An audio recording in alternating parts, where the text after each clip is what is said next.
मोगाच्या भावा बहिणीनो, माका आत्ताच न्यूज कळाली की सिंधुदुर्ग डायसिस माझी चर्चा चालू असा आणि लोक किती म्हणतात, माका वाईट म्हणतात. अरे हांव तुमच्यासाठी लढता, हे फादरांचे विरुद्ध हांव उलयता म्हणजे तुमच्यासाठी लढता. हे तुमका माहीत जाय की एखाद्या मनशाचे अनायलमेंट असता, कोर्टातून डिवोर्स झालेले असता, फादरी अनायलमेंट देत नात, त्यांनी अनायलमेंट दिवूक जाय, पेंडिंग दवरूक नाका त्यांनी कुठली केस.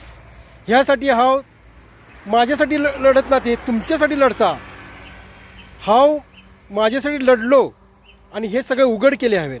त्यांचे अनायलमेंट प्रोसेस किती असा, कशी असता, त्याची स्टडी केली हवेन, त्यांच्या लॉची स्टडी केली आणि हे सगळे उघड केले हवेन, जेणेकरून सगळे जेवढे ज्युडिशियल विकार फादर असतात, गोवा डायसिस असून देत, सिंधुदुर्ग डायसिस काही बी असून देत, त्यांनी सगळ्यांचे अनायलमेंट करूक जाय.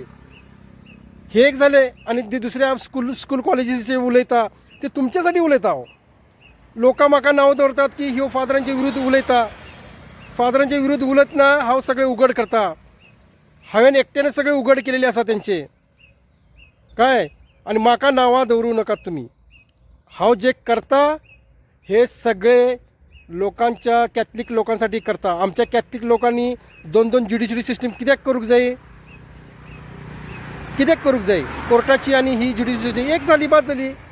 कोर्टाची झाली, फटाफट तुम्ही 15 दिवसात तुम्ही ते अनायलमेंट दिवूक जाय काय. लोकांकी त्रास असा, ह्यो लोकांकी त्रास असा. हा माझ्यासाठी भांडत ना, लोकांसाठी भांडता. हे तुम्ही लक्षात दवरात. सगळ्यांचे अनायलमेंट जावूक जाय, सगळ्यांकी बरे एज्युकेशन मिळूक जाय, ह्यासाठी हांव भांडता. म्हाका का नाही, माझी भुरगीं ना, माझो भुरगो क्लास 1 ऑफिसर असा बँकेत आणि चेडू नर्सिंग असा.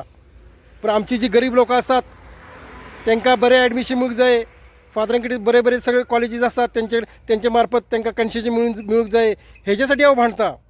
म्हाका तुम्ही नांवां दवरूं नाकात. अनायलमेंटचो त्रास कोणाक माहीत हा, ज्या मनशार घडता ताकाच माहीत हा अनायलमेंटचो त्रास. Okay, bye bye.